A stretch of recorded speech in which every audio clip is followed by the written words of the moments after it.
would probably be a good idea if I just did a little update, because I'm about halfway through Royal Assassin. I'm enjoying it. I think that's the main thing, is that it is good. I think I would say that maybe it's better than the first one so far. I think that the higher like word count means that things are sort of given a bit more time, which I like in fantasy. I think I like to see things slowly but surely come together. And I will say that I am intrigued, because the way that the first book ended, it suggested that something was going to happen, and I was wondering how it might happen. And then something now halfway through that's been said is that he's gonna go and sail to hunt down the red ships. And I think that's probably how that's going to happen, and I think that could unlock a lot of things. I've been very excited since I read that in the end of the first book to sort of see how that occurred and what happened. And I also think that it's really interesting that he is developing the scale a little bit more, because again, he didn't have really the time to do that until now, and it's about halfway through, and I think that's kind of exciting. But yeah, I don't know, it's hard to talk about, I think, every point. The like sailing thing, that was really interesting to me. I'm excited to see where that goes. The thing that kind of is causing me the most apprehension, I guess, is him having a relationship with the wolf, and like he seems to have gone too far to sever that relationship, unless the wolf dies somehow. And I think the way that it's kind of interesting is that it's very heavily implied, based off of the first book, that he is the one writing the little history things at the start of every chapter, because basically the way that the story, like this series is he worked for a scribe, because he had really good penmanship, and so at the beginning of each chapter there's like a little history about the kingdom, told as if it's like a history book. And so he wrote those, like it's made very clear that he is the one writing about that, because he's the narrator, and then it kind of will have him sort of be like talking about how he's wasted ink on this whatever, or like it happened. And I think that it's interesting that he, from a point in the future where he's already experienced stuff that I haven't yet read, hasn't thought to mention that. Like, is that just deception, or is that because something's going to happen? And so there's like a lot that could go wrong and a lot that could go well, and I don't know which way it's going to go yet, and I'm kind of excited for that. So I'm going to keep reading, and I'm reading about 50 pages a day. It's it's hard to sort of, yeah, I spend about an hour reading every day, sometimes less depending on how much time I give myself. I've just been writing. I've literally stopped writing. I've written only like 500 words, but I'm rewriting the first bit of what I have so far, because I've decided to slightly change the narration style, so I need to make it fit so that I know what I'm doing, because I didn't finish the first chapter. But I am doing that, and it's taken me over, I think it's like after 6 o'clock, and I usually try and read from 6 till 7. So I'm going to read now, and then I'm going to get back to you, I think, at the very end, and to give like final impressions of what I think is going to happen before I read it, and then a final update when I've finished the book. So I'll see you then.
2 a few days ago, I think about a week ago, and I didn't make this video right away, and I feel very stupid about that because I now have a cold, but I really enjoyed it. I felt kind of the whole time like this was a really bleak book. I was reading it and I was like, this is kind of tragic, and yet I didn't want to look away. I cared about these characters a lot. Verity is my favourite. Nervous about that, but I think that the plot, the characters, everything was done really, really well. I also think that it did a really good job of, I think the first, this was her first book, Assassin's Apprentice. Royal Assassin therefore had to unconclude the story, because when you pitch a book to a publisher, until they know what it's like, you kind of have to allow it to be an ending to the series as well as just the first book in a series. Like, you have to give it room to become a series whilst also acknowledging that perhaps the second book won't get picked up, that this series may not continue. And so the first book ended in a way that it could have been the end, and I think the second book did a really good job of opening that back up again, right? And then I'm halfway through the third book now, more than halfway through, and I wanted to read that straight away, but I had like self-control. But I think that the second book was really, really good. I think that the way that it sort of expanded on this world was incredible, and I don't think that there's much more that I could say. I think I gave it a 4-star, as I said, it's been about a week, but I think it was a 4-star read for me. I don't very lightly give out 5 stars, but yeah, I'm pretty happy with it. I think that it was a really fun read, and I would say that if you haven't read this series, give it a go.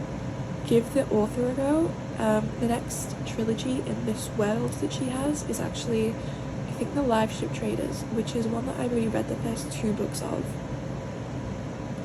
The third one I own, and I started and then I stopped because I fell out of love with reading a little bit for a while, and I struggled to read for whatever reason.